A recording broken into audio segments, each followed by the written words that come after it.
गरीब बहन और अमीर बहन। एक गांव में दो बहनें रहा करती थीं, कंचन और रेखा। कंचन का कम पढ़े लिखे होने के कारण कंचन का विवाह एक गरीब परिवार में हुआ। वही रेखा की सुंदरता पर रीझ कर एक अमीर व्यक्ति ने उससे विवाह किया।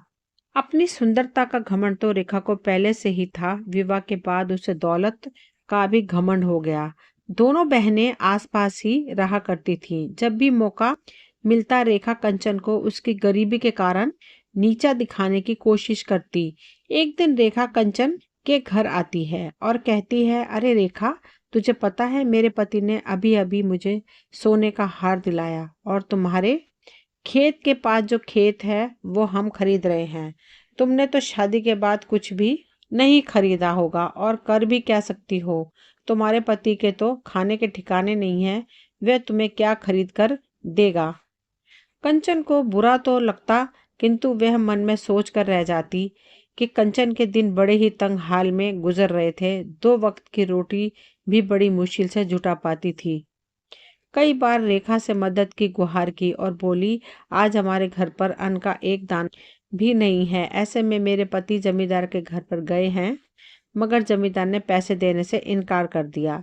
तो रेखा बहन, आज तुम थोड़े पैसे की मदद कर दो, फसल बिकते ही हम तुम्हारे पैसे लौटा देंगे।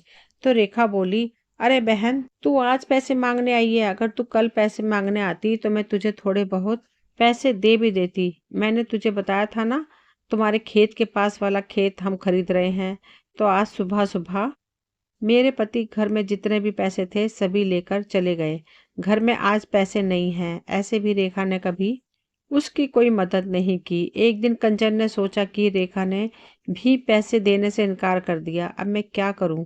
एक काम करती हूँ, मैं मेरे बड़े भाई के घर जाकर उनसे पैसे मांगती हूँ, वो मुझे पैसे देने से मना नहीं करेंगे। फिर कंचन अपने बड़े भाई के घर जाने लगती है तो उसे रास्ते में एक बूढ़े बाबा दिखाई पड़ते हैं जो एक पानी का मटका लेकर जा रहे थे। तो कंचन बोली, अरे बाबा, इतनी गर्मी में आप इतना भारी मटका लेकर कहाँ जा रहे हो? तो बूढ़े बाबा बोले, कहीं नहीं बेटी, बस ये पास वाले गांव में मेरा घर है, वहीं ये पानी का मटका लेकर जा रहा हूँ। फिर कंचन बोली, अच्छा, मैं भी वहीं जा रही हूँ, लाओ यह मटका मुझे दे दो। फिर बूढ़े बाबा बोले, नहीं बेटी नहीं, मैं ले जाऊंगा, यह मटका तू क्यों तकलीफ उठाती है? तो कंचन बोली, अरे बाबा, मैं भी तो आपकी बेटी जैसी हूँ, लाओ दे दो मुझे ये मटका। फिर कंचन ने बूढ़े बाबा से वह मटका ले लिया और दोनों साथ साथ गांव पहुंचे। कंचन ने बूढ़े बाबा के घर तक वह मटका पहुंचा दिया और बोली, ठीक है बाबा, अब मैं चलती हूँ। और अपने भाई के घर पर पहुंच गई, मगर उस समय भाई घर पर नहीं था। तो कंचन बोली, अरे भाभी, भैया कहाँ पर हैं? तो उसकी भाभी बोली, वह घर पर नहीं है। तो कंचन बोली, मुझे भैया से बहुत ज़रूरी काम था। तो उसकी भाभी बोली, क्या काम है, मुझसे कहो। फिर कंचन बोली, भाभी मैं आपको क्या बताऊं, मेरे घर के हालात बहुत ख़राब हैं, हमारे पास तो एक वक्त के खाने के भी पैसे नहीं हैं। तो उसकी भाभी बोली, तो इसमें हम क्या कर सकते हैं? हमारे पास कौन सा पैसों का पेड़ है जिसमें से हम पैसे तोड़कर तुझे दे दें? हमारे पास अभी कोई पैसा नहीं है। ठीक है, पैसे के अलावा और कोई काम हो तो बताओ, वरना यहाँ से जाओ। फिर कंचन उदास होते हुए कहती है, ठीक है भाभी, मैं चलती हूँ। भाभी ने उसे घर से भगा दिया। वह दुखी होकर अपने गांव वापस लौटने लगी। तभी रास्ते में वही बूढ़े बाबा अपनी कुटिया के बाहर उसे मिलते हैं। तो बूढ़े बाबा कहते हैं, अरे बेटी, इधर आओ। फिर कंचन उनके पास आती है तो वह बूढ़े बाबा कहते हैं, अरे बेटी, तू इस गांव में किसके घर आई थी? फिर कंचन बोली, मैं अपने भैया के घर उनसे मदद मांगने आई थी, और अपनी पूरी कहानी बाबा को बताई। तो बाबा बोले, बेटी, मेरे पास ये 3 घड़े हैं, इनमें से एक घड़ा तू ले ले। तो कंचन बोली, क्यों बाबा? तो बाबा बोले, अरे बेटी, तू इतनी दूर से पैदल चलकर आई है और पैदल ही चलकर जाना है। बेटी, अगर तुझे रास्ते में भूख लगे तो इस घड़े के अंदर लड्डू हैं, तू वह लड्डू खा लेना।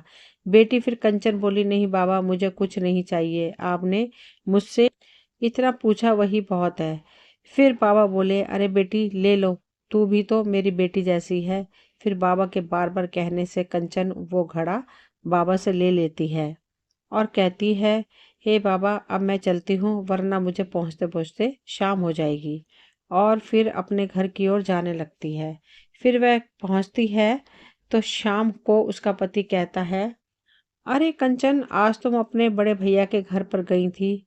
आपके भैया ने हमारी कुछ मदद की। फिर कंचन बोली, मैं वहां गई तो थी पर भैया घर पर नहीं थे और भाभी ने तो मुझे घर से ही भगा दिया।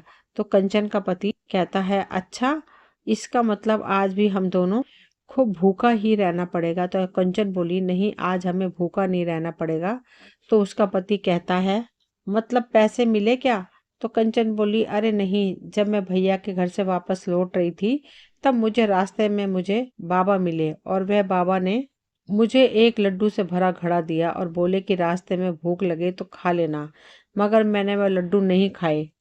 तो कंचन का पति कहता है, क्या यह तो बहुत अच्छी बात है, जाओ फटाफट से वह लड्डू ले आओ, हम दोनों वो लड्डू खाएंगे, आज मैंने सुबह से कुछ भी नहीं खाया है।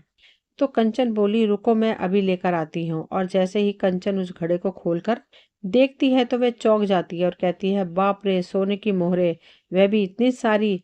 फिर कंचन का पति कहता है, क्या हुआ? और वह भी देखता है तो कहता है, बाप रे बाप, इतनी सारी सोने की मोहरे, तुम्हें यह घड़ा किसने दिया? फिर कंचन बोली, मैं सच कह रही हूँ, मुझे यह घड़ा उस बाबा ने ही दिया। फिर कंचन का पति कहता है, अरे भगवान, मुझे तो अपनी आंखों पर विश्वास ही नहीं हो रहा है, मुझे तो लगता है कि ऊपर वाले ने हमारी सुन ली। फिर कंचन बोली, आप सच कह रहे हो। कंचन और उसके पति का खुशी का ठिकाना नहीं रहा। फिर वे दोनों लोग गांव में खेती के लिए एक जमीन खरीदते हैं। कंचन की तरक्की देखकर रेखा को बहुत जलन हो रही थी। वह अपने पति से कहती है, अरे सुनो जी, ये मेरी बहन इतनी पैसे वाली कैसे बन गई? उसके पास इतना धन कहाँ से आ गया? कुछ दिन पहले तो ये मेरे घर भिखारी बनकर भीख मांगने आई थी और अब तो इससे हमसे भी ज्यादा पैसे वाली हो गई है। फिर रेखा का पति कहता है, हाँ, मैं भी वही सोच रहा हूँ। पहले तो तुम्हारी बहन का पति लोगों के खेत में दिहाड़ी पर काम करता था और एकदम से इतना पैसा कहाँ से आया? मगर अभी कुछ दिन पहले ही मैंने तुम्हारी बहन को तुम्हारे भाई के घर की ओर जाते हुए देखा था। तो रेखा बोली, क्या भैया के घर की ओर? हाँ, मुझे तो लगता है भैया के घर से ही इतनी सारी धन दौलत लेकर आई होगी। तो रेखा का पति कहता है, मगर तुम्हारा भाई कैसा है जो सारा धन छोटी बहन को ही दे दिया? उसकी बहन तो तुम भी हो ना, भाई के लिए है तो तुम दोनों बहन समान हो, तो फिर दोनों बहनों को बराबर का हिस्सा देना चाहिए। तो रेखा बोली, तुम बिल्कुल ठीक कह रहे हो। भैया की संपत्ति पर जितना अधिकार उतना मेरा भी अधिकार है। हम कल सुबह ही मेरे भाई के घर पर चलेंगे। फिर वह दोनों सुबह सुबह अपने बड़े भैया के घर उनसे मिलने जाते हैं और उन्हें भी रास्ते में वही बाबा मिलते हैं। तो वे बाबा कहते हैं, अरे बेटी, जरा तुम इस मटके को उठाकर मेरे कंधे पर रख दोगी क्या? तो रेखा कहती है, क्या तुम काम खुद नहीं कर सकते हो क्या? फिर वे बूढ़े बाबा कहते हैं, मैं बूढ़ा हो गया हूँ बेटी, मुझसे ज्यादा वजन नहीं उठाया, तो कृपा करके तुम ये मटके को मेरे कंधे पर रख दो। बेटी, फिर रेखा कहती है, तो क्या तो क्या हमसे पूछकर बूढ़ा हुआ था? खुद ही तो बूढ़ा हुआ है। तो उसकी पति कहता है, अरे भाग्यवान, तुम भी कहाँ इस बूढ़े की बातों में आ रही हो? जल्दी जल्दी चलो, हम घर पहुंचने ही वाले हैं। फिर वे लोग उस बाबा की मदद के बिना वहां से चले जाते हैं और वह अपने भाई के घर पहुंच जाती है और अपने भाई भाभी से कहती है, भैया, भाभी, अरे कुछ दिन पहले यहाँ पर कंचन आई थी क्या? तो उसका भाई कहता है, हाँ रेखा, थोड़े दिन पहले कंचन आई थी, मगर मैं उससे नहीं मिला। जब वह घर आई थी तो मैं बाहर गया हुआ था, यहाँ नहीं था, शहर से बाहर था मैं, पर केवल तुम्हारी भाभी ही थी। तो रेखा अपनी भाभी से पूछती है, भाभी, तुमने उसे कुछ दिया था क्या? तो उसकी भाभी कहती है, भाई, मैंने तो उसे कुछ भी नहीं दिया, हमारे पास कुछ होगा तो हम देंगे ना। फिर रेखा बोली, इसका मतलब आपने उसे कुछ नहीं दिया। ठीक है भैया, हम चलते हैं। तो रेखा के भैया कहते हैं, अरे अभी तो तुम लोग आए हो, खाना तो खाकर जाओ। तो रेखा कहती है, नहीं, हम लोग यहाँ से निकल रहे थे तो सोचा भैया से मिलते चलते हैं, अब हम चलते हैं। फिर रेखा रास्ते में अपने पति से कहती है, अरे भैया ने तो उसे कुछ नहीं दिया, फिर उसे इतना सारा धन माया कहाँ से मिला? और फिर उसका पति कहता है, हाँ, मैं भी वही सोच रहा हूँ। फिर रेखा बोली, इतनी धूप में चलने के बाद मुझे बहुत जोर से प्यास लग रही है। तो उसका पति कहता है, तुम्हें भैया के घर पर प्यास नहीं लगी? क्या? फिर से रेखा बोली। तुम जाकर कहीं से जल्दी से पानी लेकर आओ, मुझे चक्कर जैसे आ रहे हैं और भैया के घर पर मुझे प्यास नहीं लग रही थी, अब मुझे बहुत जोर से प्यास लग रही है। तभी उन्हें पास में एक झोपड़ी दिखती है और वह झोपड़ी उन्हीं बाबा की थी।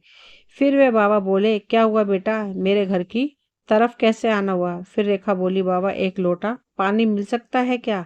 तो बाबा कहते हैं, क्यों नहीं बेटी, आओ आओ मेरे घर के अंदर आओ। फिर रेखा बोली, बाबा हमने तो तुम्हारी मदद करने से इनकार कर दिया था, फिर भी तुमने हमें पानी दिया है। तो बाबा कहते हैं, तो क्या हुआ बेटी, यह वह तुम्हारा कर्म था और यह मेरा कर्म है। और बेटी तुम दोनों को इस गांव में पहली बार देखा, तुम दोनों इस गांव में किसके घर आए थे? तो रेखा बोली, बाबा इस गांव में मेरे बड़े भाई रहते हैं तो उनसे मिलने आई थी। फिर बाबा कहता है, अच्छा अच्छा बेटी, तुम उस उमेश की बहन हो ना? बेटी तुम्हारी एक और भी बहन है ना, वह थोड़े दिनों पहले तुम्हारे भाई से मिलने आई थी। फिर रेखा बोली, हाँ थोड़े दिन पहले वह भैया से मिलने आई थी, मगर बाबा तुम्हें कैसे पता चला? फिर बाबा कहते हैं, बेटी जिस जगह तुम मुझे आज मिली थी, थोड़े दिन पहले तुम्हारी बहन भी मुझे वहीं मिली थी। उस बेचारी बच्ची ने मेरा मटका मुझसे लेकर मेरी झोपड़ी तक छोड़ा मुझे। फिर रेखा बोली, मगर बाबा तुम्हें पता कैसे चला? जब से मेरी बहन भैया के घर से होकर आई है, तब से उसके पास में खूब धन दौलत हो गई है। फिर वह बूढ़ा बाबा कहता है, बताता हूँ बच्ची, बताता हूँ। उस बच्ची के पास जितनी भी धन दौलत आई, उस बच्ची के अच्छे कर्म और अच्छी नीयत के कारण आई है। फिर रेखा बोली, बाबा मुझे तुम्हारी बात कुछ समझ नहीं आ रही है, और मेरी बहन के ऐसे कौन से अच्छे कर्म से इतना धन मिल गया? फिर रेखा का पति भी कहता है, अच्छे कर्म करने से व्यक्ति इतना धनवान कैसे हो सकता है? बाबा आप कैसी बातें कर रहे हो? फिर बाबा कहते हैं, बताता हूँ बेटी, बताता हूँ, सब बताता हूँ। यहाँ पर जितने भी घड़े रखे हैं, ये कोई साधारण घड़े नहीं है, ये घड़े मनुष्य के कर्म और मनुष्य की अच्छी नियत के परिणाम देने वाले घड़े हैं। फिर रेखा बोली, बाबा मैं तुम्हारी बात अच्छे से समझ गई, अपना जैसा कर्म होगा इस घड़े में से अपने कर्मों के हिसाब से फल मिलेगा। फिर बाबा बोले, ठीक कहा बेटी, बिल्कुल ठीक कहा। फिर रेखा बोली, बाबा आपको आपत्ति ना हो तो क्या एक घड़ा आप हमें भी दे सकते हैं? हम भी हमारा कर्म आजमा कर देखते हैं। फिर बाबा बोले, क्यों नहीं बेटी, ले लो, तुम भी एक घड़ा ले लो, तुम भी अपने कर्म और अपनी नियत का फल पाओ। रेखा को भी बाबा ने एक घड़ा दे दिया।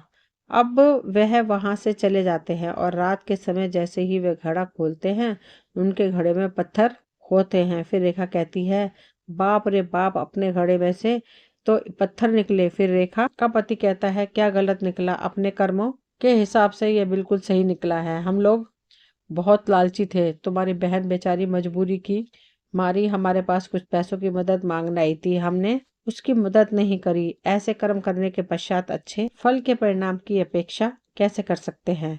फिर रेखा बोली, आपने बिल्कुल ठीक कहा, मुझे मेरे पैसों का बहुत घमंड था, मैंने मेरी बेचारी बहन की मजबूरी नहीं समझी। मैं कैसे भी करके उसे अपनी अमीरी से नीचा दिखाती। रेखा और उसके पति को अपनी गलती का बहुत पछतावा हो रहा था। दोस्तों ये कहानी यहीं तक थी। मुझे उम्मीद है आप सभी को पसंद आई होगी। अगर पसंद आई हो तो प्लीज़ लाइक शेयर सब्सक्राइब करें, ताकि वीडियो की नोटिफिकेशन समय समय पर आपको मिलती रहे। मिलते हैं अगली वीडियो में, तब तक के लिए थैंक यू।